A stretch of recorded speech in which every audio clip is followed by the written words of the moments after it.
And then I guess just the last point that I would make in terms of stormwater, our office has reviewed the drawing set as well as the post-construction stormwater management plan narrative with all of the calculations, and the stormwater design meets the state's requirements for volume control and rate control, and it also meets Union Township's requirements for volume control and rate control. Chris alluded to this a minute ago, but the state requirements are through PADEP, and DEP has delegated that review responsibility for general MPDES permits to the county conservation districts. So Washington County Conservation District has done a review of the stormwater management plan for this project, and they've also verified that it meets all of the applicable state requirements. And Chris mentioned they've received their MPDES permit for soil erosion and sedimentation control during construction and post-construction stormwater management for their project site. So I did my latest review letter from October of last year had, I think, 4 different stormwater comments on there, and since the writing of that letter, Chris's group has addressed our concerns. I'm satisfied in that regard. And speak well, even though Washington County did review this, I know DEP also took a look at it, not quite through an official capacity, but Washington County, since it was an MRC design, did ask somebody at the DEP to look at it just for another set of eyes. So it's been through Lots of eyes. two township engineers, the Washington County and the DEP. But, TJ. Yeah. The development, in the beach house area and further upstream. Mm-hmm. Is it gonna be raised from the existing elevations there to make a dam or a partial dam, because it floods upstream and there's other, buildings and people that, As far as no, not upstream, towards tracks. Are you asking about the stream, John, or are you asking about the pond on the property? Well, the development in that one area, because it's low. Yeah. If you build it up, it'll make a dam. If you have flooding further up and that area is built up now, it will not follow the contour on top of the pipe. If the pipe that can't handle it, the water's greater than the pipe that's there to secure the stream, the water's gonna go over top the pipe further upstream, and if there's something impeding it, it'll back up and flood. We'll say there's shop, there's other houses up there. I don't know what the elevation is as such, but it has backwater. Even with it undeveloped, has been a problem in that area. at this time, we are completely out of everything that is determined to be a FEMA flood. Okay. So Alright. are you building up the pond a little? You're doing grading to We're construct building that pond, building up the berm of the pond, but it's Yeah. outside the flood, the FEMA floodway, or floodway, and there is not a FEMA floodway, there is a FEMA floodplain, which we are outside of. Right. When do you plan to start moving dirt? We were thinking 2021 or 2022. Okay, well, we've not yet had dates, so your next best guesstimate. Yeah, our best guesstimate, we're probably still 90 days out, I would think. Your biggest holdup will be your HOP. Right. Yeah. Yeah. And then once we're done with the township, we still have the developers agreements to finalize. Yeah, I mean, Dennis has the developer's agreement, and then we have some conditions that, like the easement to the emergency access, and, so there's gonna be a punch list of items that'll take us a few months to get through. But, it would be great to get a shovel in the ground, before fall, before the weather changes. Because that's, in Pennsylvania, it seems like the construction season has shifted to most of December now, which is surprising. Yes, You usually exactly. get most of December, Yes. maybe even to January, then February and March are just, you don't do much of anything. Even February, March, and the beginning of April, we kind of try to stay away from, especially starting things. I would say realistically, though, it's May, sometime in August realistically. TJ? Yeah. Your professional opinion?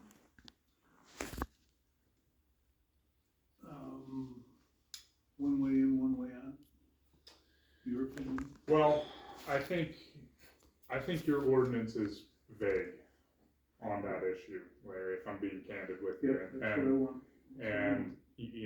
I can get it out. That's here. okay. But, basically, the ordinance requires 2 points of vehicular access if the subdivision involves more than 40 lots. Obviously, in this case, we're more than 40 lots. Now, maybe I'll punt in some respects to your solicitor there, but I'm not a attorney, and the ordinance does not have a definition that I can see for what constitutes a vehicular access point. It doesn't say you have to have 2 points that are township spec roadways that are turned over to Union Township. It just says you need 2 vehicular points of access. By the,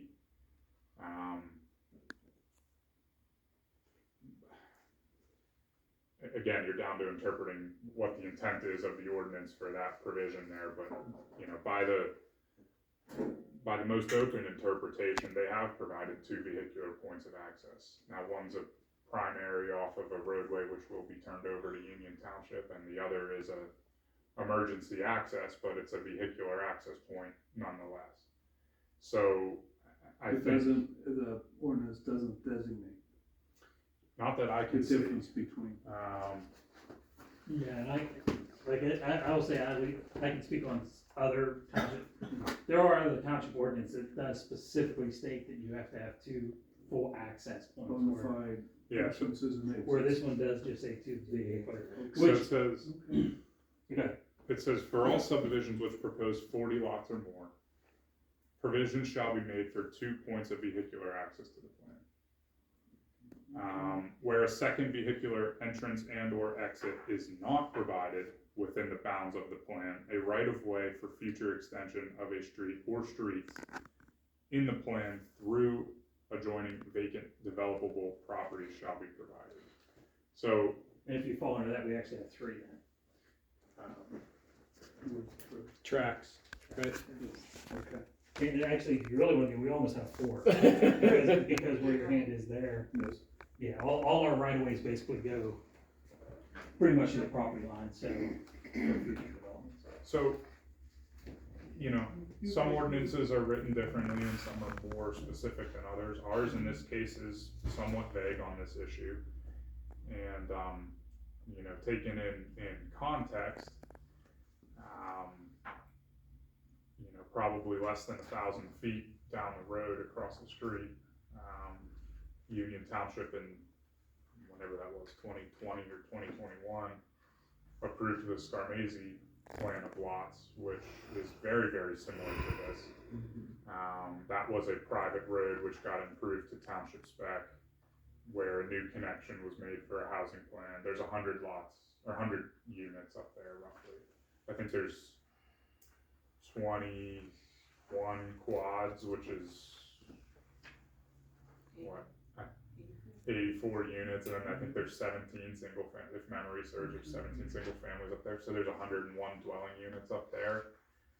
That's almost an identical situation to what these folks are proposing here, and to be honest with you, I'm not in love with the idea of having one main way in and out. I think from an urban planning standpoint, that's something that hopefully gets avoided if you can, but in this case, I don't know that they really have another practical way to connect back to 88 or out to McClellan, just based on the way that their parcel is situated right now. And Do you feel that there is a number of,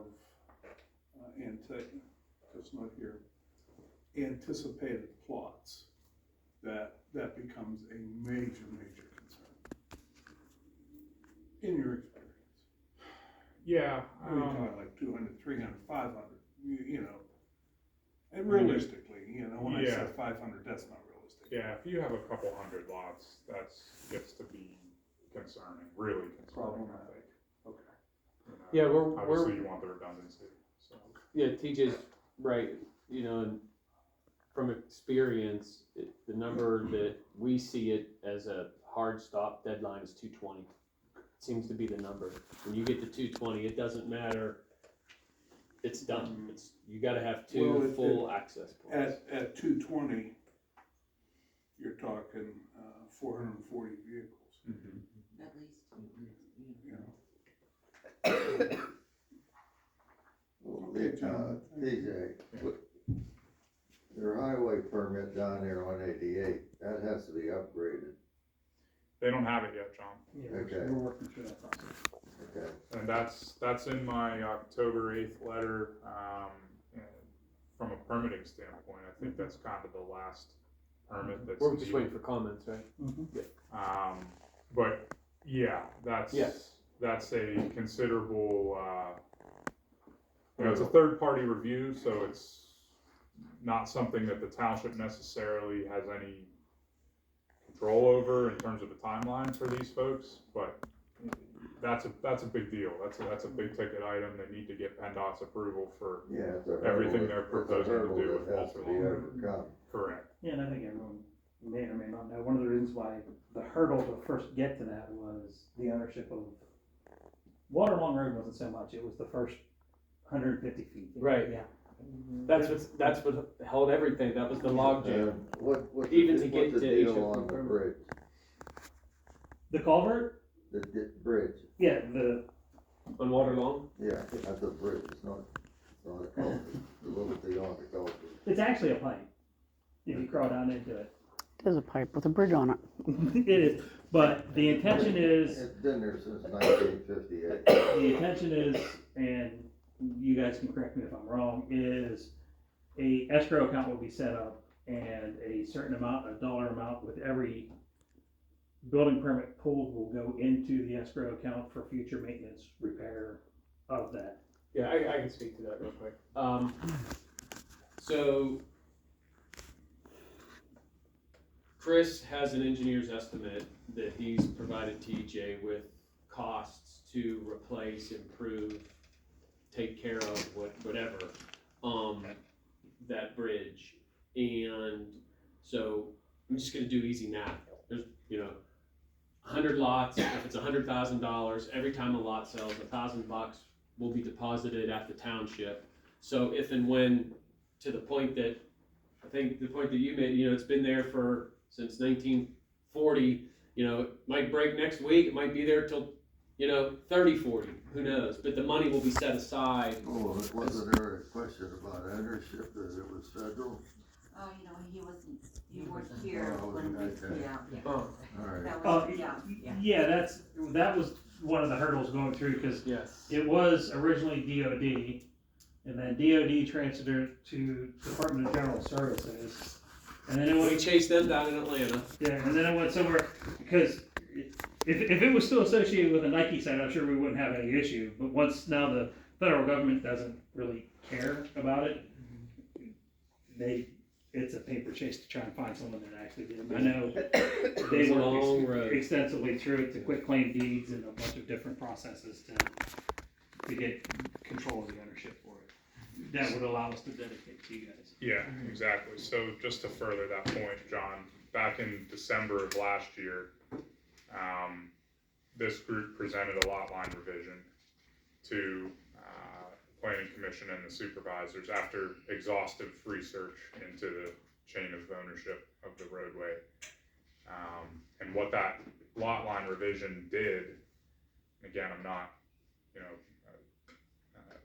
title search expert by any means, but it set forth what they're considering the road dedication area for Walter Long Road. So it's approved by agreement between Kevin Braun and both property owners, the church and the manufacturing facility.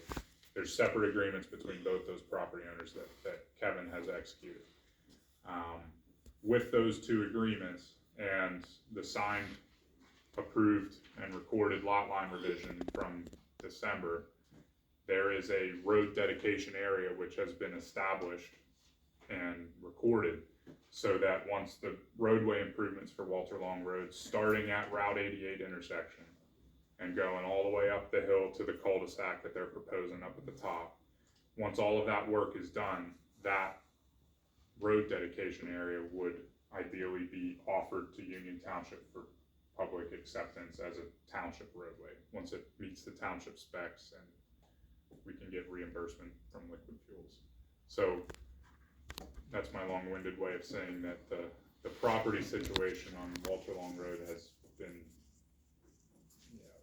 in the opinion of the solicitor's office and our office, adequately Well, addressed. it's been expedited, okay, Yeah, it's been taken care of with a lot of effort. yeah, I understand. It was amazed that that had to be done for TJ, clarification. I'm sorry. TJ, are you comfortable with all the modification of the lot size, the depth? Yeah, so to Connie's point, the developer has asked for some modifications from the traditional zoning ordinance requirements. And that kind of plays into what I started talking about with the conditional use. This isn't a typical housing plan. It's not like somebody bought a piece of property in RD and they want to build a single family house. This is a conditional use with much smaller setbacks, much smaller lot sizes that don't conform to the minimums of the district. Basically, in a conditional use for a planned residential development, the conditional use grants the developer the opportunity to get a little bit more creative with the lot layout. They utilize smaller lots, they preserve open space. And, basically it's by conditional use, right? It's an alternate to this traditional single family residential lot. So in this case, the proposed minimum lot width would be 57 feet. The proposed minimum lot size would be 5885 square feet. The front yard setback would be 20 feet. The side yard setback would be 7.5 feet. The rear yard setback would be 20 feet. How big are these houses, the average size of the house gonna be? Would you say? Square foot wise? Now, people can option them, so Okay. there's a caveat on that. 19 to 2,400 targeted empty nester. It's not restricted to 55 and over, but it is targeted 55 and over. It is a primarily single-story ranch home community. Okay, so there will be no basements. Yes, there'll be basements, There'll be but basements. just single floor living on, I don't wanna put the percentage on it, but I would say 80% plus would be single story, ranch living, but basements, Yeah. but single. Typically what we see the basements on these are a large rec room. It's Thanksgiving. Yes, Yeah. Thanksgiving. or Christmas boxes and, you know. Yeah, they furnish it, it's usually Can I- Thanksgiving. Ask why this is the target audience and not families? That's a builder question. That's Ryan Holmes is the builder. We just develop for them. So whatever their demographic studies took into account, that's how I don't know that part of it. I'm just the guy that does the Because infrastructure work. in my thinking is that a retired person pays no earned income tax. They're not working anymore. Yes, they're gonna pay property tax. Yes, it will be at a higher level than what I'm paying because I'm basically, I won't say grandfather, I've been in my house for 50 years. So that, what I bought it for, what it's appraised at, I could sell it for way more. Mm-hmm. And that, that next buyer's gonna be, paying more than I am in that sense. But just feel that we need families out here, not, you know, we've already got, a section of Tuscany, you've got, Scarmazzi, that are basically all geared to retired people. We're not growing our township by bringing in retired people. Yeah, it's definitely not restrict, I wanna, I it's not understand restrict, that. but yes, ranch homes typically are going to target my age. You know, they're gonna target the over 50s. But I don't wanna step into waters that I'm not comfortable with, cause I don't know how they got to that metrics of, this is a community for, you know, there may be another builder that presents something that does a metrics up the road in the township that says, well, this area of the township should be, you know, more family driven or family oriented. But in this case, this builder, was driven to more single floor living, which is going to attract, and that's why I said 80%, because there's, you know, Right. there's gonna be other people living in there, because it's not restricted to an age group. Now, your open space, is that, what are you gonna plant? Is that gonna be trees? Would people have like woods behind them? We're not, your ordinance does not necessarily require us to really do much landscaping, so it's going to be grass and Wow. seeded and just wild. Wow, okay. And anywhere outside our grading, we're just not going to touch it, it's going to, we're gonna leave it natural. So, Yeah, I So think like that- the HOAs could come and they could plant trees all through there if they want. Yeah, Which would be good for like yeah, if the water HOA decides to runoff come in, and they stuff can like plant that trees, for put in future, trails, that's what they you can, want. as long as it's within the township ordinance, Okay, that, because typically the HOA usually takes over at, what, about 60% It's of it? usually a little more than that, usually like 75, but yeah. and do some of these homes have more than 15 feet in between? Some of them. Yes. Yeah. Yes, Okay, I can see. yes. 15 is the minimum. The minimum is 15's the 15, minimum, but yes. there are Mhm. some that Mhm. have, and some that So- have bigger backyards. Yes. Yeah. Mhm. But then they have all that open space behind them. So, what about an issue if a fire truck has to get in between the houses, they will not be able to do that? So this was also a discussion point at the hearing, last week. It is, and I thought about this a little bit more. If you look at even a traditional housing plan that has 60, very rarely you're gonna see a fire truck willing to try to drive between two houses. It's not made for it, they're gonna sink. These also aren't really very deep homes. So the concern with a 15-foot space in between is you may have an air conditioner that hangs off the side, it may be neck down even beyond just 15 feet clear in between the buildings themselves. Now, and I brought this up at the conditional use hearing, was that essentially Union Township public roadways are 24 feet wide. So you have 2 lanes there that are roughly 12 feet wide apiece. So for context, a normal travel lane, which is navigated by school buses and ambulances and fire trucks and snowplows, etc., is roughly 12 feet wide. So it is a concern. I mean, 15 feet in between the buildings, you're not gonna probably get a fire truck back to the rear of these. Not all of them, at least. Some of the ones that are 15 feet. Now, you know, that's, Is there not also a fire hazard?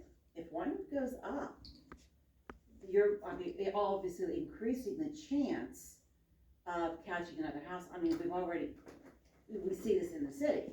that's a building code question. You might have to ask Tammy over here. No, right off the get-go, they're gonna be all vinyl. You might have a little brick or imitation brick on the front somewhere. It'll be the bare minimum of the Boca Building Code. Well, and I made this point at the hearing too, just for everybody's context. You know, we have a very similar proposal that's been submitted to Union Township for continuation of Tuscany Estates. The minimum lot area for this Mineral Beach plan is just under 6,000 square feet, 5885. The minimum lot area proposed over there is 5876, almost exactly the same. The lot width of Tuscany Estates, what they're proposing is 54 feet. For this plan, it's 57 feet. The front yard setback over at Tuscany is 20 feet over there, and they're proposing 20 feet here too. So, and the side yard setbacks at the proposed Tuscany are the same as what they are for Mineral Beach. And just for the record, there's buildings up at Highland Village which are only 5 feet side yard setback. So, I was just, gonna mention just so that, we yeah. have comparisons here, there are other housing plans that are in various stages of approval and construction, which are comparable in terms of these setbacks that are But the being proposed. existing houses, the older houses up in Tuscany, what do they look like? The I mean, I know where my mother lived So for, and what was next to her, and so I looked that was those, one of the patio homes. and I there looked was those a up lot too, of Lori. space. the townhomes up at Tuscany are 20-foot front yard setback. The single family homes up at Tuscany are 30-foot front yard setback. So they are the existing single families up at Tuscany are 10 feet more than what's being proposed here, and coincidentally, 10 feet more than what's being proposed for the additional phases up there. TJ, What about side? look at what I gave you. I have a lot of papers here, Connie, give me a minute. Pictures. The pictures. Yeah. Okay, that's my patio home. I live at Tuscany Estates. Yeah, My setback's 34 feet from the road to my house, okay? Yep. You see where my husband's standing, that's where 20 feet is. And my Okay. SUV is 15 feet, so you only have 5 feet. Where he's standing, is that 15 feet, or is that It's 20 feet 20 from the roadway or from the right of way? From the house, The house. okay? Next one is the side. I have 30 feet in between. And where he's standing right here is gonna be 15 feet in between the both of them. so that's probably where your lot line is, right about where he's standing. You know, I have this much, I mean, I have a lot Yeah, in between the two. But what is the setback in that area? you know, I don't know I mean, I feel like I we don't got have all that of tenement housing. drawings for Tuscany in front of me here. Now, and Chris brought this up at the hearing, and it's important to note this too, that the 20-foot setback is measured from the edge of the road right-of-way line, not from the edge of the road. If you follow what I'm saying. So So, it's another 12 feet. so It's not the, 12. the road right-of-way is 50 feet wide. So you go back 25 feet from the center of the roadway is where the road right-of-way edge is, and then you go another 20 feet beyond that for a Okay. front yard setback. So in your case, Connie, that math checks out pretty closely. If you have, you said 34 feet? I have 34 feet. in Yeah, between so, and those are the 20-foot setbacks there, So you I would be think, so you have, roughly 32 32 feet from Okay. back of her. Then that was my misunderstanding, okay. so So that, these that's a- houses will sit about, the closest part of the house will sit about 31, 32 feet from the curve. the curb of the road. Okay, Did I say that right? That's an important point that's measured from the right of way, not from the actual edge of the road. okay. thank So that helps to clarify, I think. Yeah, and that's actually a really good question, because we hear that a lot where we work, is people say like 20 feet, you know, I've heard that same exact example. I got a Ford F-250 Super Duty, you know, like it's not gonna fit, but it's, so what your question is a very good one, because it's asked a lot, but it's, the 20 feet is measured, you're all from the right-of-way line, which is starting 11 or 12 feet in from the road, so you have to add that 11 or 12 feet, and then you get to Because the typically what we like to make sure is if you do have a car parked, they're beyond the sidewalk. Right, Yeah. But Yeah. you cannot, depending on the vehicle, you cannot double park two vehicles without impeding on the carpway. And you know everybody in their garage ends up not having a vehicle in, it parks outside. And next thing you know, there's a third vehicle there. you have company coming, they're parking on the goddamn road, and it's a zigzag to get through it. So the closer you get to the road, the worse it is. Mhm. And high density is worse yet. Yeah, I agree with that. You're supposed to be 30, I believe it is, on a regular housing development is 30 feet back. I've built here and I'll put the damn house 40 feet back and I can double park and not impede the road and it does not make a cluster. This is high density, this is nothing more than a mine patch without a mine. I mean, you look at the older plans, you're looking at 3/4 of an acre. But Everywhere. no one's building a 3/4 acre lot. Well, anywhere. I get that, but you're not taking 3/4, we have an acre, we're 150 I do feet understand. off the road, And and now you're gonna, I mean, you could put 4 of those houses on my property, more than 4. if we were to try to put 3/4 acre lots on here, these would have to be probably 1.2 million. Well, I understand it wouldn't be You don't even 3/4. have a 30-acre lot. I mean, that's just what it is. Half, A half, you're probably still looking at $1 million, just because, that's just, it really comes down to economics. And that's the point of the PRD is so you can get, the intent is to use smaller lots. To create more green space. I mean, we have 60 acres here, you know, so we're getting less than 2 units Yeah, on and, an acre. and the PRD cannot exceed what the underlying zoning density is. That's a really good point, because I forgot that's how that is here. Yeah, you can't grab more units. You can only get as many as the underlying zoning district allows you to get, and the rest has to be green space. put any more on there.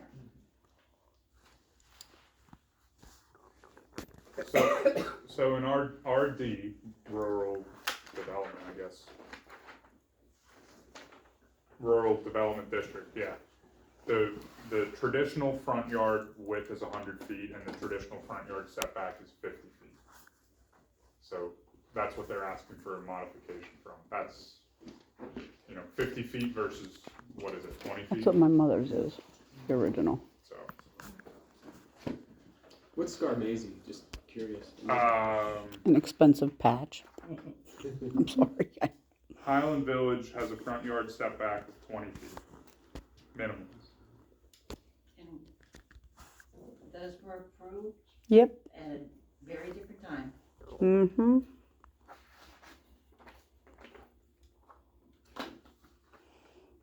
The other factor, and nobody looks at it because they don't work anymore. If you can't get equipment to do something additional in back of one of these structures, you're gonna end up with a Mickey Mouse piece of equipment, higher labor costs to go back and do it or remove something back there. And this is, nobody looks at it because it's new. Well, new gets old real quick. And working, when you only got 7.5 feet of somebody's property to work with. And then just like you said, you got an air conditioning unit bumped out, something else will be pumped out there. And you have less than that to have access to the rear of your yard. That there may even be a slope factor that also limits. Mhm. Too tight.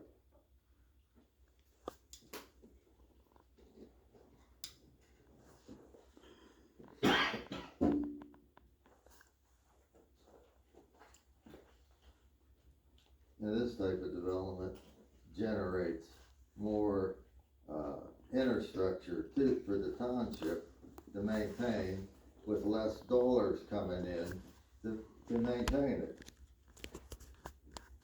Well, we actually created, give me a percentage here, 30-40% less infrastructure? Mhm. Yeah, like 30 to 40% less roadway and infrastructure by the PRD. Is it PRD or PD here? PRD. So, for 57 feet of house plus 57 foot lot, so just say 60 foot lot versus, whatever, 100 foot lot or 150 foot lot or whatever, the underlying zoning district is creating that much less asphalt, that much less storm, that much less for maintenance. And I wish there was the green space. This doesn't have the acreage on there because I know it's big. It's a significant number of green space. It's on one of the subdivision plans. I'm gonna see if it's on this one maybe. Just to kind of give you all an idea. Does it say it on there? It's probably within one of the other two. I was hoping to be able to give you the green space calculation. But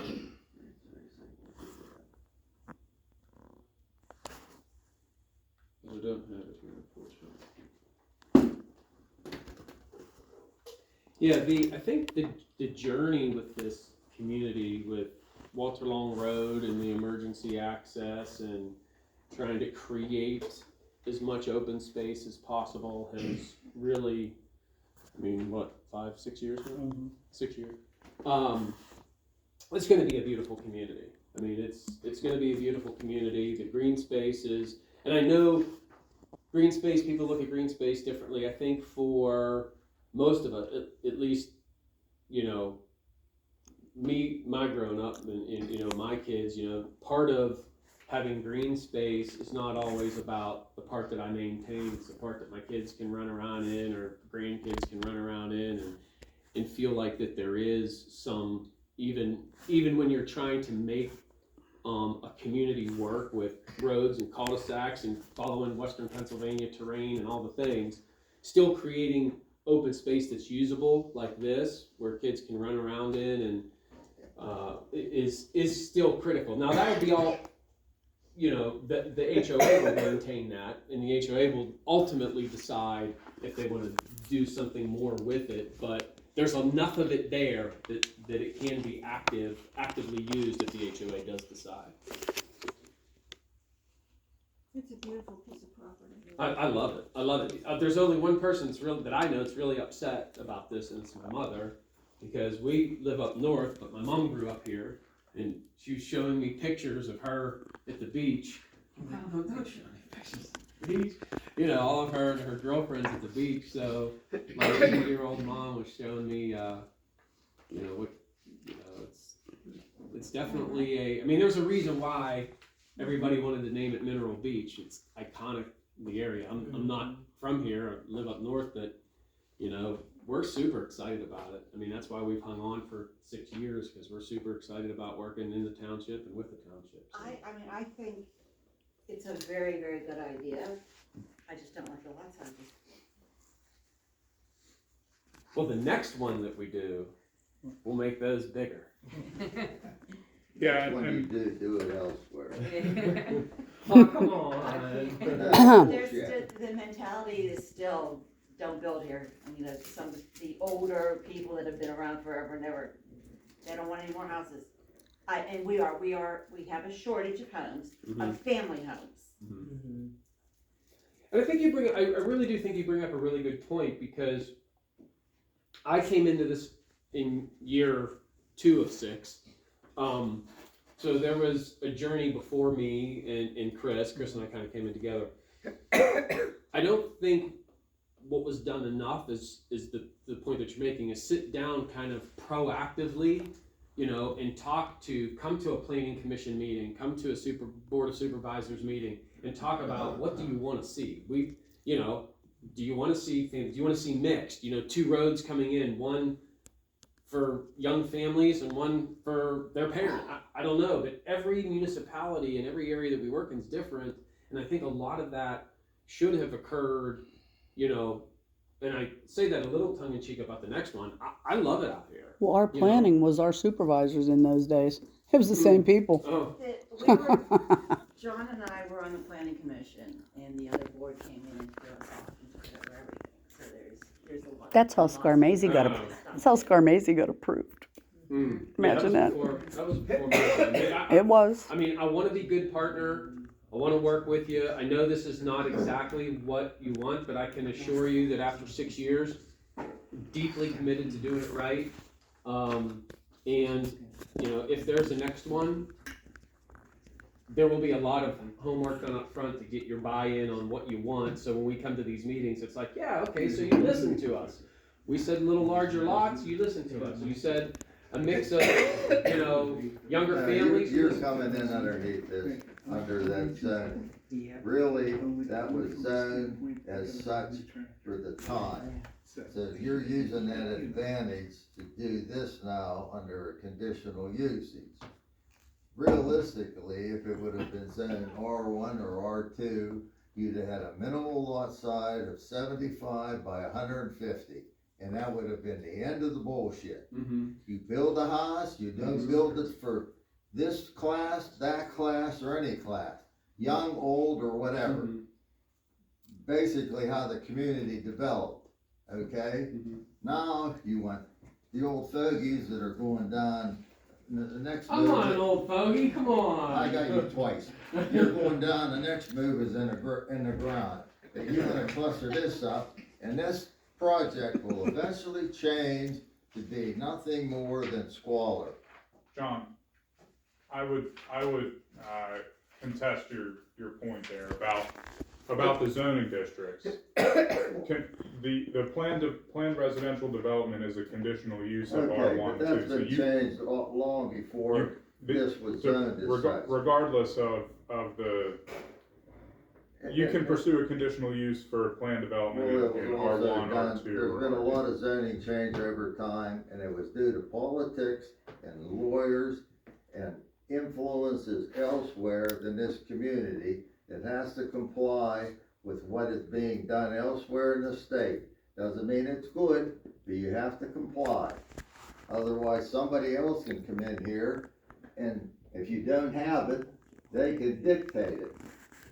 Correct, yes. Yeah, I agree.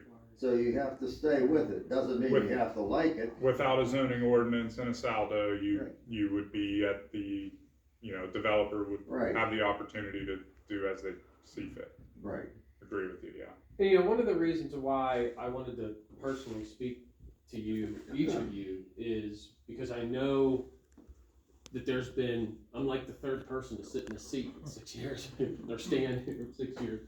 And I wanted to show my commitment to you guys, and I mean that sincerely, because I know that it's not, from where you sit, it's not easy to hear people up here all the time and make these decisions, and, one person's happy, one person's not. When you say yes to somebody, you're saying no to somebody else sometimes, and vice versa. And the only thing that I can assure you of is you have my commitment to do it well, to make sure that the builders, because I'm the infrastructure guy, to make sure that it's clean, to make sure that it's taken care of. I mean, I'm on record. I'll personally make sure that you get a quality product here for the township. And I'd be remiss if I didn't say that there should have been more pre-planning with your group and others, and there wasn't.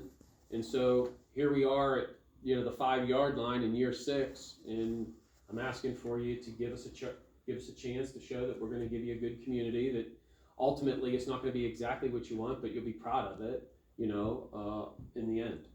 So. How many bedrooms do you think these will have? 3? Yes. What Bedrooms. size? Cause I know what some of those Ryan owns were over in South Park. How Yeah, big- they're like how small they 19 are, I to should say. 2,300 square feet. Each size bedroom. Oh, that I don't know. Yeah, that I don't know. But you're anticipating. You can have 3 Yeah. bedrooms, you just 3 can't get into them. And I don't know, I could look and find out and get back to you, but I do think that they're targeting, like, I don't know, this affects taxes or affects that, that's not my world, but, like the $450,000 to $450,000 to $550,000 That was my next question. packages. And I will get back to you on that, because I would like to make a call tomorrow to be sure, but, $450,000 to $550,000 I know is the target for this area. Now, and that's, Trust me, I agree with you. And they sell, 63,400 is my house. and they sell like crazy. Yeah. This is gonna But yet, when my house was appraised, on an acre of land, in-ground pool, 2-car detached barn in the back, 3-bedroom, Oh my family goodness. room, 350,000, they were telling me, all brick. Oh my The god. house across the street from my mother sold for $250, and yours would sell for a heck of a lot more than what they just told you. 2 houses next to my mom. Yeah, sure, that's as many as you want. Is this going up a hill? Like the Which one? homes, like the homes are Yeah, gonna, this, in between the homes, you're gonna be, like, have a height. And then the next one, and the next one. That was a really good question. Why don't you explain that? yeah, if this all comes up, this comes up, this is kind of a high point. Okay. So this all comes up, this all comes up. This is fairly, this is actually fairly flat. Once we get up here, there is. Yeah, this will be kind of a plateau. Okay, so then that's 7.5 feet, okay. They'll step as they go up the hill. Yeah, they'll step as they I go. thought, You're gonna have high side and low side lots. Mhm. Yes, sir. Majority of them. Yes, I mean, the terrain dictates that. yes, sir. Landscaper's nightmare. they'll look better. You know, if you make the lots bigger, and you're anticipating 550, now. It'll sit up there forever. Yeah, it's gonna be priced out of the. It'll be priced out of the market, yeah. And that's the fear. We're pushing that right now. And how many people will buy these and furnish one room, Mm-hmm. 2 rooms? Right. I mean, Well, and that's that- all. Or as my dad says, you know, they buy these big houses, but they can't afford to go for pizza on Friday night. You know? They've And I think been that might doing have for something to do with years. the target age, because they're looking at someone I mean, downsizing I themselves. built to for the years point in where St. they're Clair. probably- That's And, what I'm if you thinking, went there, that's opened what, their that's refrigerator, what I'm thinking. Right. That's usually- They're There's gonna nothing go there. to Bethel, You're lower right. taxes here, they're gonna You're sell right. their house. Empty rooms, and they rent furniture when they have a Yeah. party. Yeah. But we used to cut grass out, and we did lawns and all kind of work out that way. The people that care about the school district aren't gonna move here. Right. That's why. Nope. I'm sorry, but that is Ringgold the School truth. District really is not that bad. It's not that As bad, a teacher, I'll but tell it's you not, that. it's not, these people though are like looking at the better school districts. Ringgold is not at that. Honestly, the problem with, not the quality of education at Ringgold's, it's usually the size. Because like, if you just look, obviously on the other side, you have Peters Township, which is a 5A or 6A school. Mhm. And just based upon the size of that school district, they can offer 7 different art classes. Ringgold was quad A when Peters was quad A, when my kids were in school. Yeah, and now but that's, like you mentioned, a lot of. now, Lori? Part of it depends on what sports. sports. Mm. Football is, 3A. might be 3. I think three. They're 3. My kids go to Mount Pleasant and Westmoreland, so Ah, it's a similar school district, love the school district, it's Yeah. just, when you get a little bit smaller school districts, you start losing some of the amenities that, Exactly. because like I said, you have that many kids, you can have 6 art classes because you can spread it across. Good point. Yeah, the classes are there though to a degree. And- It's what they pay them. You're talking to a retired school teacher. Yeah, you're talking Yeah. to. Oh, no, and like I It's said, those melt away. Yeah, that's what I'm saying, I like the I love the melty fact ones that my melt. kids go to a smaller school, I enjoy, but I know when my son wants to go to tech, he goes to school with kids from Norwin, Hempfield, that graduate 900 kids. And when they start talking about class options at the high school, there's a whole lot more options. It's not the quality, it's almost the quantity. And that's one of the reasons It's why. also a perception. It is, I mean, it is. And I did work over it too. I did work both when I worked on my principal's papers and subbing. I have been over at Peters Township. They have nothing, there's nothing else going on there. And I did 26 years in Still Valley, which is inner Yeah, city, yeah. so it's. I have one more question. Sure, Mhm. absolutely. Do you think the Tiki Bar will have any influence on this development at all? In what way?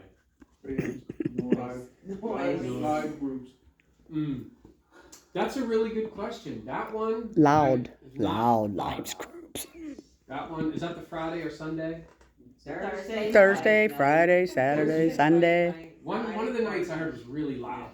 But it's also, I'm sure that's one thing that the builder, like, the amount of research that Ryan Hams NVR does before they enter into contract with properties are tremendous. A lot of market research. They're usually the ones that come in and say, this is the size lot we want to build here, because this is the house we want to build on it. And this is the price point we're willing to pay for the lot.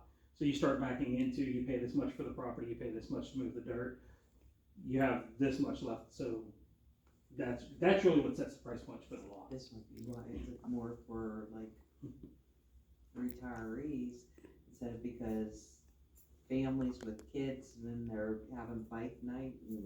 Oh, it's fun. Oh, it's. Yeah, that's a really good point. I didn't think about that. That's Oh, a really, you've that's never a really been- good point. You gotta come with. It's a really good point. My mother lives by Quilter's Corner down the road. Oh, she can hear the bands plain as day, nice and loud, right down 88. Yeah.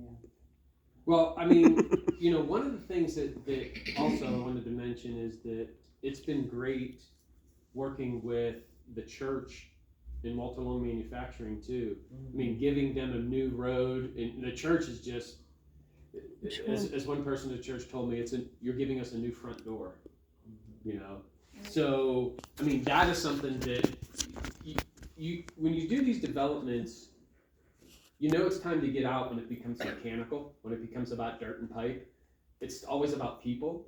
If you can try to, even here, if you have one question or 100 questions, I'll stay here all night, because this is a community that we're coming into your community. So now we're becoming by de facto a part of your community. And so how can we serve? How can we do things? And if it's, make sure that there's trees, or make sure that there's more open space. Everybody wants something different. So we're serving multiple masters all the time. But I am super proud of the work that we're doing on Walter Long Road, and improving that road and widening it, and new asphalt, and especially for the church. Give it 5 years and it'll look like shit. Asphalt's not a permanent road. Well, it'll look a lot better than it does today. Well, who That's for cares? sure. There's only two parties really using it, and another one, and they're all paying taxes. The church is gonna benefit because they won't then have to worry about doing any maintenance. Walter Long's gonna benefit because it's such, so it's money in their pocket. Yeah, I'd be nice to you too. For doing a little endorsement there on a piece of paper. John, and I get that's John. A new thing. And somebody else is paying for it. A question about the,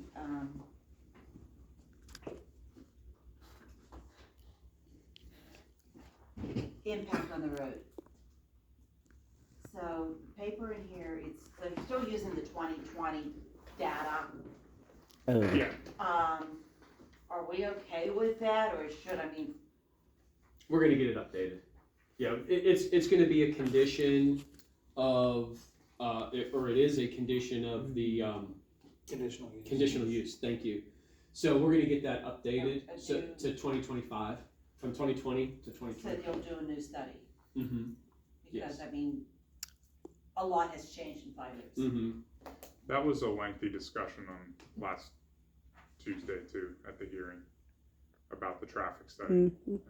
I tutored Tuesday night, so Yeah, Mm-hmm. but your point's a really good one. Yes, it's a great point. And I will say that the PennDOT permit is pending at this point, right? They have not received their HOP. PennDOT will also review the traffic impact study. the current one, the new one, Well, or the current one? they may have seen, I can't speak for PennDOT. They have the one that's in there now. I imagine they're probably gonna come back and ask for. Yeah, they'll tell That us. was what gonna they be, want. that was gonna be my exact point, is PennDOT may see a traffic study dated January of 2020 and say, Timeout. timeout, Yeah. Okay, we need this updated. Yeah. So whether Union Township asked for a revised traffic study or not, not speaking for PennDOT, but there's a better than not chance that they might have asked for an updated study anyhow. Mhm. And at the end of the day, it's a PennDOT highway. Mhm. So PennDOT has the final say with respect to any improvements, whether that be a turning lane, whether that be any, who knows? That's for PennDOT to review and then include as a requirement with their HOP. So that's an unknown at this time. Yeah, and one of the earlier questions was, when do you think that we'll get started? And I said, probably August, several months. That's part of the process is we need to get the PennDOT review letter back and get the updates done and work with your office to get the developers agreement done. And there's still some heavy lifting yet. Well, you're in this business, you can also see that area is gonna be a choke point. With not only you, the other property owners there. There's just been a subdivision for a car wash, and they're pushing the building tight to the 88 per se. So it's gonna get to the point, who's gonna have the room to do the infrastructure if PennDOT does so? Or are you gonna have, 3 red lights there in that half-mile section? So.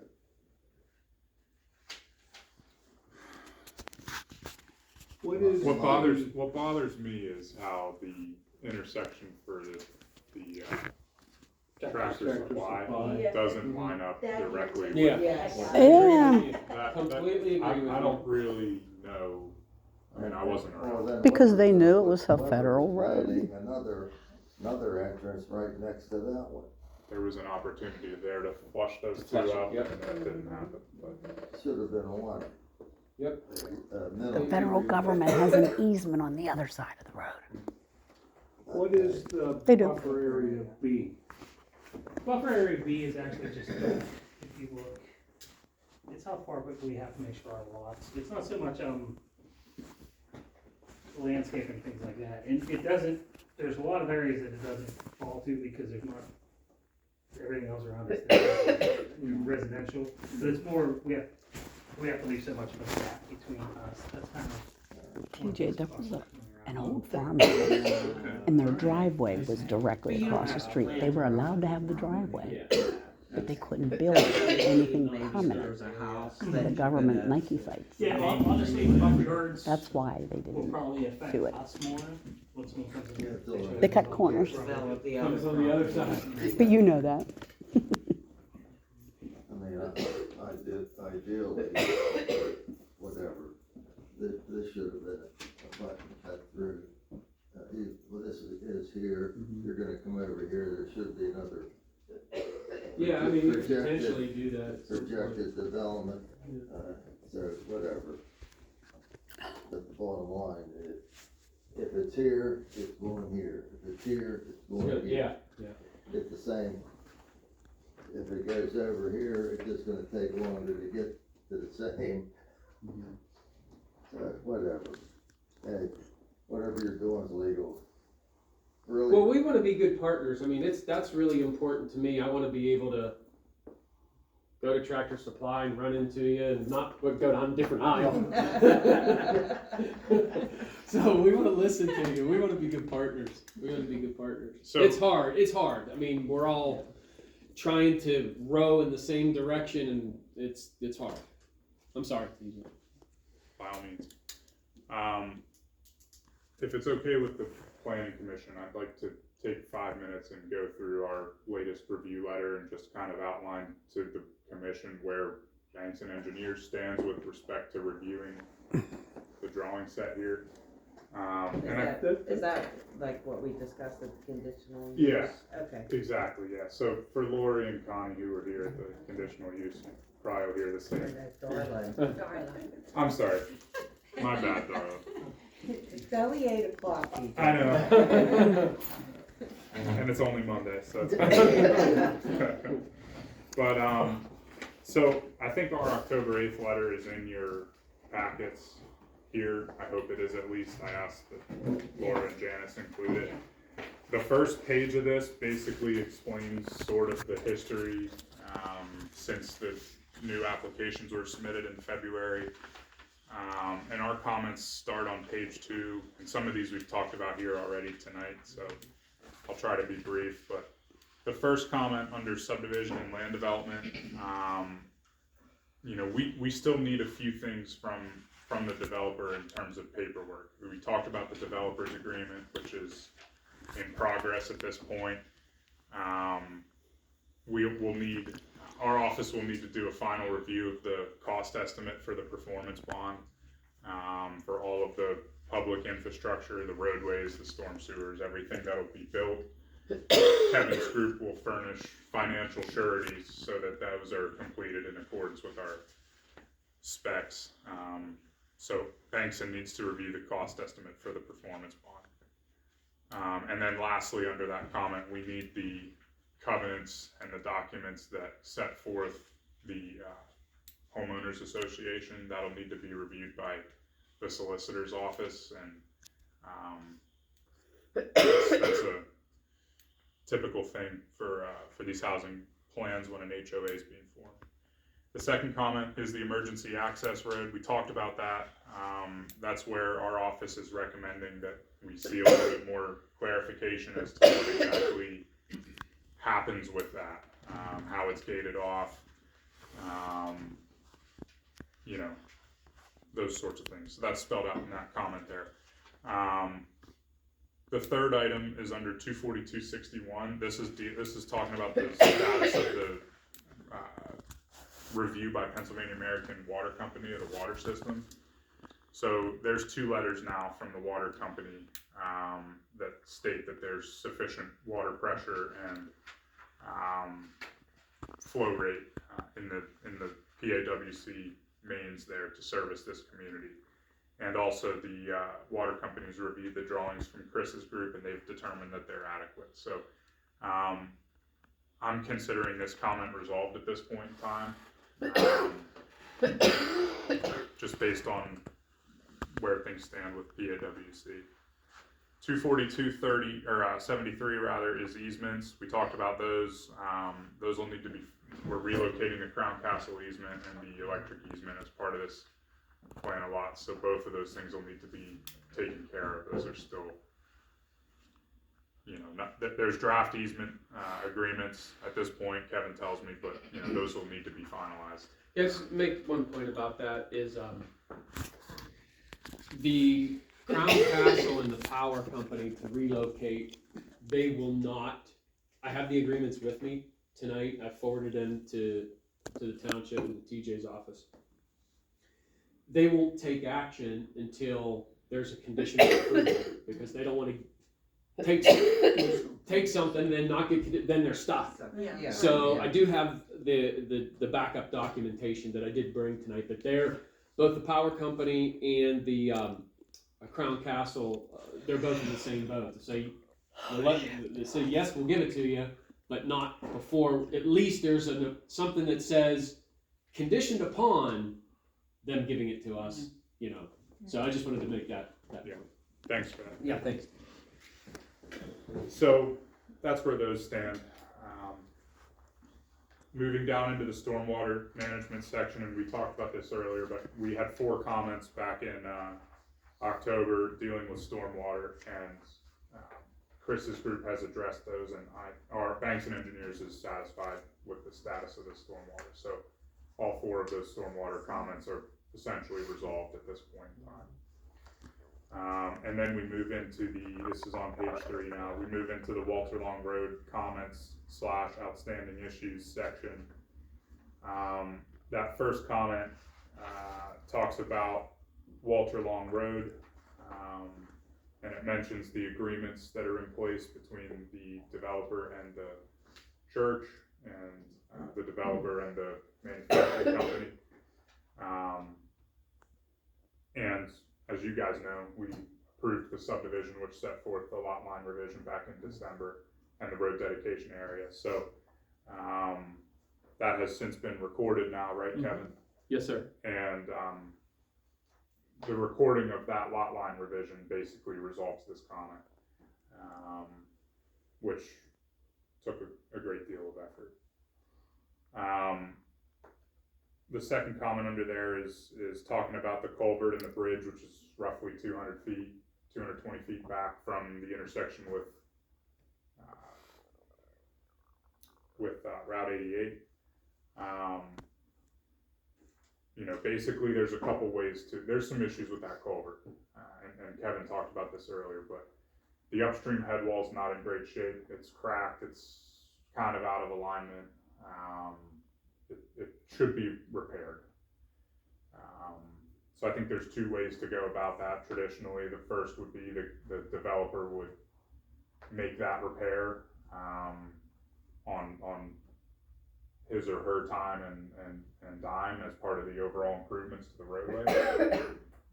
That'd be option one, or option two would be setting forth a account with Union Township where a certain dollar amount be paid into it with the issuance of each building permit to establish the mechanism for the township to make the repair needed to that structure.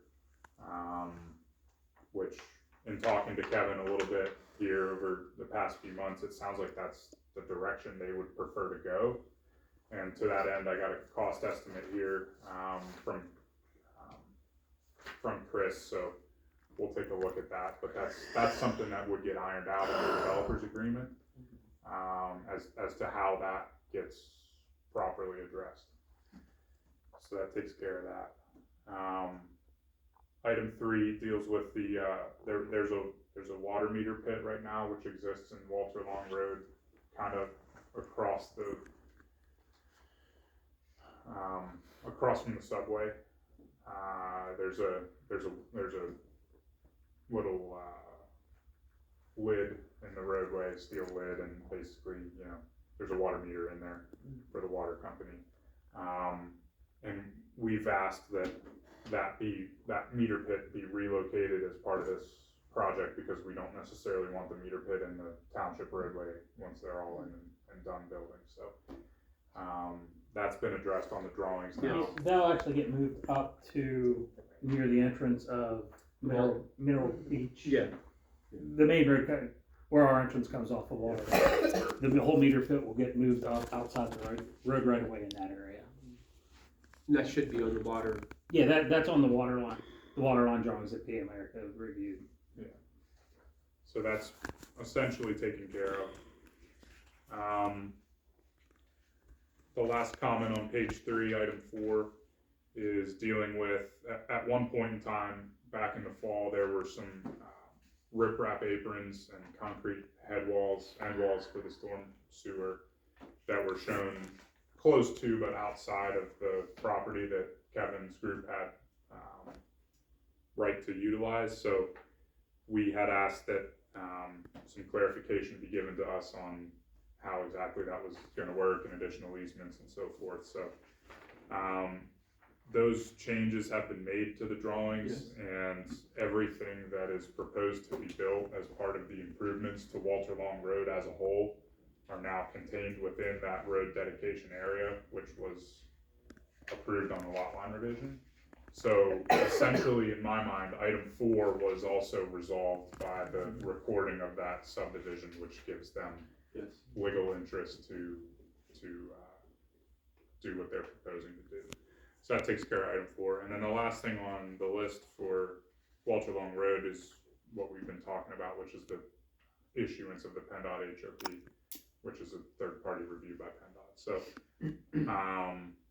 moving then into the general section. Well, TJ, Yeah, go ahead. move on. Did you say you're considering 2 and 3 resolved, or they're still open? Good question, Larry. 2, I think, is still open, and that's on our office to take a look at the cost estimate from Chris's group. Okay. So that's a BEI item at this point. Is that the overall development? This is for the culvert improvements to the bridge. Okay. That's the item 2 is the bridge cost estimate. Right, And then item 3, that's the one about the meter pit, that is taken care of. that's resolved. And so is item 4. And then item 5 is the HOP, which finishes off that section. And we move into page 4, which is general comments. Unless there's any other questions before I start on that. So under general, this is a catch-all comment that Banks and Engineers puts on pretty much every letter that we write. That protects our office, it protects the developer, it protects the township. But as a condition of any approval by Union Township, we would recommend that the applicant obtain any and all permits that they need from the state and the federal level and Peters Creek Sanitary Authority and so forth. So, that's the intent of that comment, and, It's the quick, clean deed of comments. Yeah. and then the last comment on the list is the, I listed the requested modifications there, so you can see what, in the traditional RD, Rural Development District, what the minimums are for, lot width, front yard depth, side yard depth, and what the applicant's requesting there. So as part of the conditional use approval, you're approving these reduced setbacks. That's, at the end of the day, that's the, reason for the conditional use application. For that, the curve radius. Yeah. Wasn't that something that? Yeah, so that's what I was just gonna supervisors- touch yeah. on next. We talked a little, this last thing, item 2D under general, deals with the minimum horizontal and vertical curves. And the subdivision and land development ordinance requires that no township road have a curve radius of less than 200 feet. That's both in the vertical direction and horizontal direction. And this plan of lots incorporates a center line road radius of 150 feet in lieu of 200 feet. So a couple of their, both horizontal and vertical I think curves just, yeah, I'd have to double check. I think it's just horizontal. I think it's just horizontal. are a little bit tighter, 25% less than what the Saldo recommends, or requires rather. So now, speaking to that a minute, most of the roads in this plan of lots, in fact, all of them, are cul-de-sacs or reach an intersection. And these will be 25 mile per hour speed limits, which is standard for these streets. So, you know, it's a little bit of a different situation than a 45 mile an hour road with a tight curve on it. These are lower speed, dead end roads where you won't have through traffic. So there was a lengthy conversation at the hearing about the reduced radius for the roadways, and the supervisors put together a list of basically requests for additional information from the developer, and one of them was an explanation as to where those 150 foot radiuses would be and why they're asking. I gotta get into it.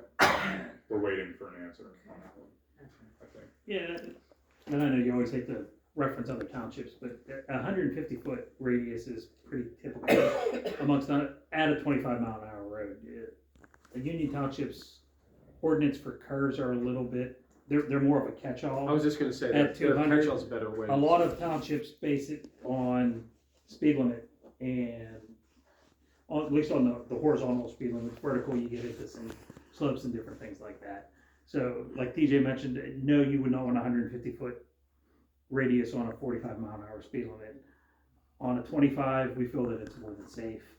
And just, it kind of, like I said, compacts everything a little bit and just kind of, it also works as a traffic calming because you just can't drive that fast. That was gonna be the point I was gonna make too. You know, in some respects, it's honestly, it helps to slow the vehicles. It keeps the racetrack, what we call the racetrack effect, keeps the racetrack effect. It should. Works both ways. Yeah, Depends how TJ people yeah, drive in Union like Town. TJ mentioned, the other thing, we don't have any very long stretches of roadway from intersection to intersection or intersection. to Really pick up speed. Where, Walter Long and, Beach Boulevard, there's not even a radius on that intersection on either side of the roadway. Where are you looking, John? Right here. This is. So I As far as handed the you return I handed radiuses? you the overview plan. Yeah. It just, Probably doesn't have all of the turn radiuses on there. it just bucks. So is it this far over? Yeah, this is the edge of So where's this one at, underneath? Yeah. So do we got property line. Right. Yeah, Yeah. the question is, this is a swing area, whether it's a bus or a garbage truck, they're gonna, It's actually at a 90-degree angle to, yeah, but should it have more of a radius on it, so, you're not coming in with a vehicle of that nature to encroach upon the other lane? we can look at that, widening that intersection out a little bit wider, but I think that, the way that intersection, I'm sorry, stand behind, the way that intersection's currently designed, it meets the township standards for 25-foot return radiuses, rather than opening up it'd be the left, the right coming in, opening up a little bit wider of a radius. Did you say it did? It does definitely does. meet, Yeah.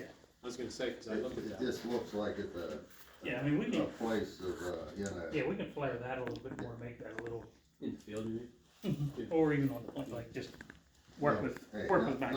Now's the time to address it. I better, an acute radius is not needed,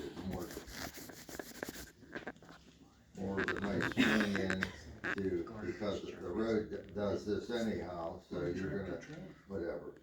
Yeah, and just to finish my little spiel,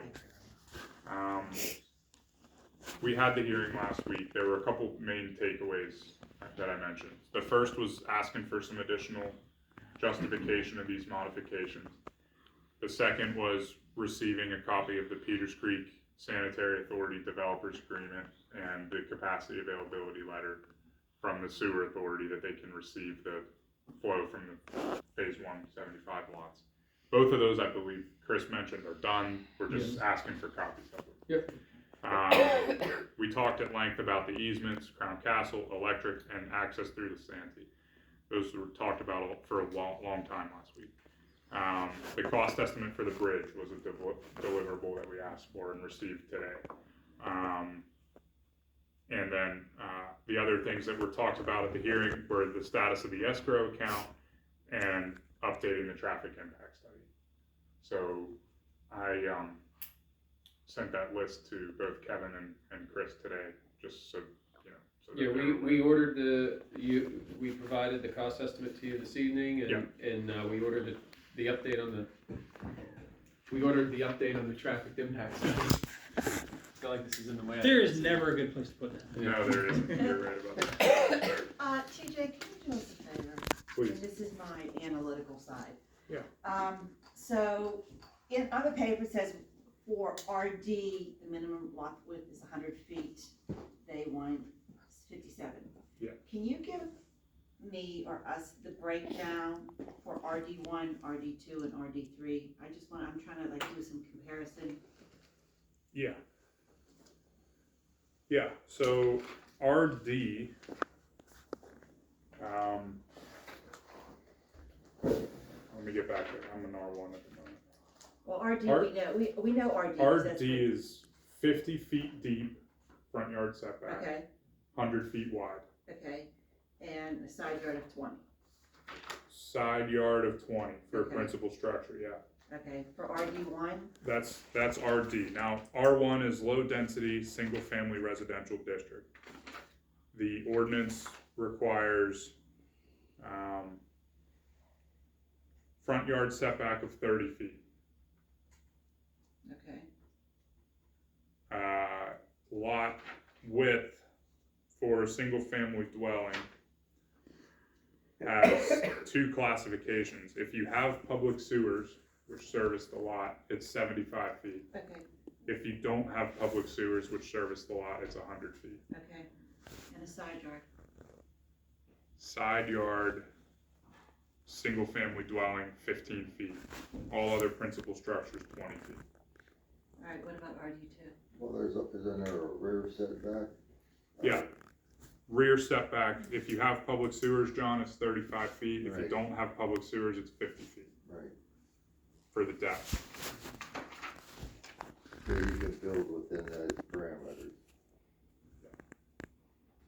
You're gonna ask me about R2 next. Mm-hmm.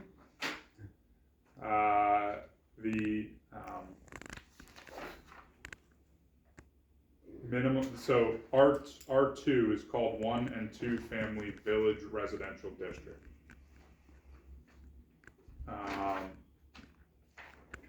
And again, planned residential development is by conditional, I'm sorry, it's by principal, yeah, it's under conditional uses, sorry.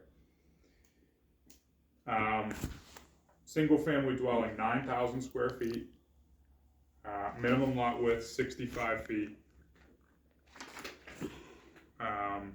Minimum front yard setback, 30 feet. Minimum rear yard, 20 feet. Minimum side yard, 10 feet. Okay. And we have RD3 too. Also. R3 is titled the multifamily residential district. You gonna quiz me on these after this? Yes, don't quiz me though. I had to. Lot width, 60 feet for a single family dwelling. For a 2-family dwelling, it's 80 feet. So that'd be if you have a duplex. Okay. Townhouses and garden apartments, if you have more than 2 in a row, it's 100 feet for the width. So it's just the width staggered based on how many units you have side by side. Okay. That's how that breaks. So it's like if you have 4 units in the building. Yeah. So, yeah. But for single family, 60 feet. Okay. Minimum front yard depth, 25 feet. Minimum rear yard depth for a single family or a 2-family dwelling is 25 feet. And then the side yard is a single family dwelling, 7.5 feet. 2-family dwelling, 10 feet. Okay. Thank you. Did I miss any of those up? Impressive. You did good. I got the book. It's an open book. I'm running out of school funds, so. TJ, at this point, do you have any concerns about anything? Well, my biggest concerns are the HOP, which is out of the township's hands. You know, the easements were kind of in a catch-22. You know, we're asking for the developer to show us that the easements are squared away, and the developer's asking us to approve his plan so that he can go back to the utility companies and get it finalized. You know, obviously we need the developer's agreement. We need some of that stuff ultimately needs to get finalized, but you know, from an engineering standpoint, I think they've made quite a lot of progress when it comes to Walter Long roadway, when it comes to everything that they're proposing to do here. And, you know, in my opinion, if the developer satisfies the remaining items that are in this October 8th letter and addresses these list of topics that we communicated to them that came out of the conditional use hearing, we would recommend that you consider approving the subdivision and the land development, and the conditional use. So that's where we stand in terms of our review. Obviously, there's a lot of work to do, but some of these things are other entities, and some of these things, you know, could be treated as a condition of approval. So that's where we're coming from. Yeah, one thing I wanted to add as well with the conditional approval request was we're requesting your approval conditioned upon all the things.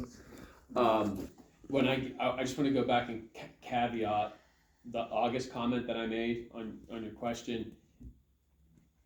You know, it might be July, it might be October. I was saying that in terms of what I think. Well, But if PennDOT drags their feet on the HOP and it's later, then it, you know. I didn't know if you were anticipating 6 months, 8 months, 12 months. Yeah, it would be great to get a shovel in the ground before winter, but I can't put into words how excited I am to be able to work in the township after a 6-year journey. It is it's become personal. Like I want to do it right. I've met multiple different people, engineers and board members and all the things. Now we're ready to make you as proud as we possibly can within the box that we're working. So, I did want to make sure that I'm sorry this is easy, by the way, but I did want to make sure. Yeah, this is when you can tell by our project numbers. The last 2 digits are the year that the project actually enters our office, and it is a 19 project. I've been sitting in this room since 2020. Oh, and It's all on YouTube, by the way. and it's probably, I started in 19, but it was probably a year or so, or maybe a little bit more even before. Yeah, because you got here around the same time I did. Yeah. Roughly. But yeah, so that's what we would ask for your consideration in the conditional approval. You have my card. If you have any questions or need to attend a meeting of any kind or talk to a resident or whatever, I'm certainly amenable. Like it's an hour and 10-minute drive for me from up north, and I can be here pretty quickly. So, and you'll see a lot more of me, hopefully. So, thank you. Just this is a question, I guess, but in talking with Dennis before, there's 3 components of this, basically. There's the conditional use, there's the subdivision, and the land development. And I think it's possible to do all 3 approvals concurrently. Obviously, you can't have land development approval before conditional use approval, and you can't have subdivision approval before conditional use approval, but just in having conversations with Dennis, that's something that's possible, is moving all 3 ahead at the same time. And maybe Grant can weigh in on that from a procedural standpoint. I mean, just from what Dennis has told me, it's pretty much along the same lines as what TJ has conferred. I personally, and listening to everything here, it goes along perfectly with what Dennis was saying, as long as everything to what TJ was saying with the developer's agreement, the easements, and the HOP is there, and we start to slowly move this forward. Also because there was, like you're saying, it's been a long process to get here, almost 6 years, so we could start to move them all at once, albeit as long as everyone is in agreement with, the conditions set forth. And there shouldn't be any major issues. And you say that I guess I say that tongue in cheek, but. Sure. So we're voting on 3 things all at once. It'd probably be, what do you think, separate motions? I think it would be in separate motions to start with the conditional use. I agree with that. From there. I'd agree with that. So conditional use is the idea of changing all of the setbacks and side yards and everything else. Permitting the lesser setbacks, that's right, Lori, yes. I almost called you Darla. Well, they look similar. Hmm? It's in their eyes.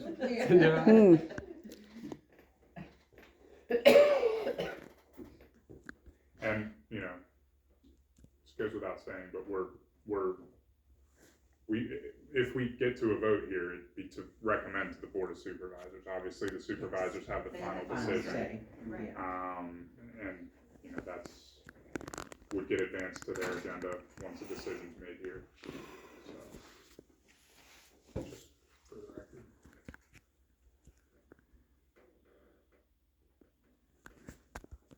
So we have conditional use that we have to vote on.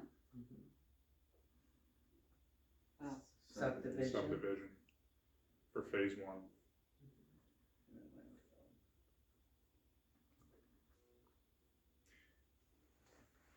Land development would be, Phase 1. Yes, that'd be phase 1, land development, which would be all the roadways and the sewer lines and water lines. Can I also ask that you put the percentage of common open space on the title sheet? Yeah. Because that was talked about today. Yeah. I think we should have that. I agree. It needs to be a minimum of 30% common open space. Yes. We should see that that's been addressed. Okay, Yeah, it's all more than that. I do agree with John for that entrance. you do got a garbage truck, you're gonna, yeah. That might not. you Yeah, we know, can flare it, it's Yeah, one we thing that, How do we address that, like, how do we address that? well, it's twofold. Would that be One, we you- can flare it, but two, you also, before we flare it, where we've had this come up in the past, you may wanna touch base with your public works department, cause sometimes they do not like Don't look at me. extremely wide. On us, we have the room to do it, but sometimes the public works departments don't like 50, cause it makes it a little harder to plow in the winter. So, like I said, on ours, it's not a They just preference. come down and do Yeah. one row and they're done. Yeah. Not my husband, don't you say that. He doesn't do Beverly. We have the room to do it, we'll do it. Yeah, I As long think as you're that's a okay with discussion it. with TJ and. Yeah. Okay. All right, What do we well, vote on, what do you wanna vote on first? I'll vote on first. Approval for conditional use for Mineral Beach Phase 1 development. Oh, no, not just Phase 1, is that the whole thing? Conditional use would be for, I don't mean to misspeak, but it would be for the, it would be for the Conditional PRD. use would be for all Oh, of really? the, Okay. like, items. all of the, Both phases. Both phases, okay, yeah, this is the setbacks, that's right, that includes all of it. of the houses. Of the houses, okay. So, anybody motion? Do I have anybody? Are you making the motion? I'm asking if anybody would like to make a motion. I'll make a motion. Connie made I'll motion. second. Larry second. All in favor? No, Aye. No, Okay. Do you wanna do a roll call? Yeah, probably. Yeah, would be- Okay. Larry, Yes. Darla, yes. Lori, no. Connie, Yes. no. Dawn, no. And it's not that I don't wanna see this happen. Okay. So there's 3 in favor, 2 against. Mhm. Alright, Okay, this would be the subdivision Phase 1, Mineral Beach. okay, and the subdivision would include what? So, do you wanna answer that, Chris, or do you want me to? That is simply actually creating the lots. Okay, well, which would also go back to, Yeah, that, The sizes, the conditional use part approved that part. Now this is chunking them all, that part's approved by your board, recommended for approval. Now this part is making the little rectangles happen. That's just subdividing into lots. So it sets forth the subdivision plan, which will get recorded with the county, which establishes each of the individual okay, residential lots. alright. Do we have, From the big chunk. do we have to put on there how many total lots? they're 75. Each, but no. That's a good point. We don't have to do the second phase? They're only asking for phase 1 subdivision right now. Okay. All right. The master plan sets the overall, and then we'll come back through for phase 2, basically for subdivision and land development. Make sure you put 75 in. It's a good point, 75 It's a good or point. something. it's a good point. And then, Go ahead, TJ. go for it. Okay. Would anybody like to make a motion? I'll make a motion to approve the subdivision, Phase 1, 75 lots, Mineral Beach. I'll second it. Can I make a comment? Yes. So regarding the conditional use, that's the township's decision to make. For the subdivision and the land development, we would recommend that the approval be contingent upon satisfying the remaining engineering comments and the list of items that were raised during the conditional use hearing. Okay. So we should be contingent approval or denial for both the subdivision and the land development.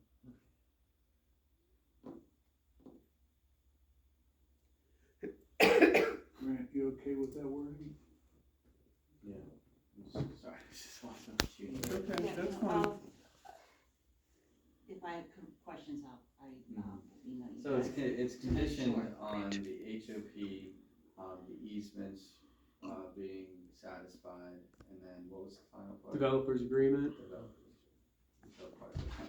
in completion of the October 8th letter, right, TJ? Yes. Just wanna make sure we have those. Yeah. bullets. And they get technically conditional on And that. that, yeah, that's also for Mhm. the, And Technically, then it's conditional what I upon the do is conditional use I'll approval. make minutes, I'll make sure Dennis gets copies before, since this is a little more detailed in the department for sure. minutes, And then this contingency will also be for the land the second one development, too, okay. second and third. road. Okay.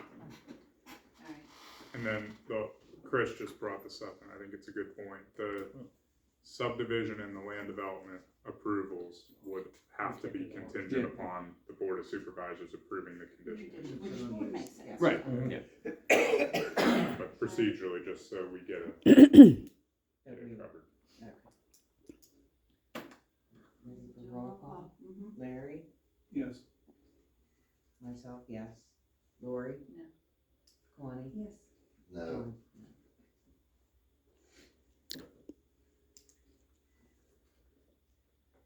Okay, and the last part would be the land development, phase one, Mill Beach. Which would be contingent rate upon Same the approval, contingencies, yes, yeah. same contingency.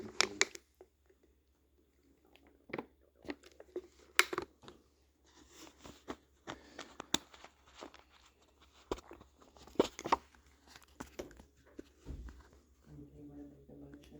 I'll make the motion. Larry makes a motion to approve.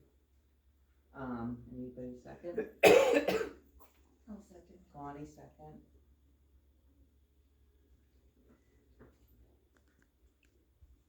Ready for roll call? Mhm. Yes, Larry? yes. Myself, yes. Yes. Which I know probably doesn't make any Yes. sense. Yes. And No. John, no. Okay. Okay. So.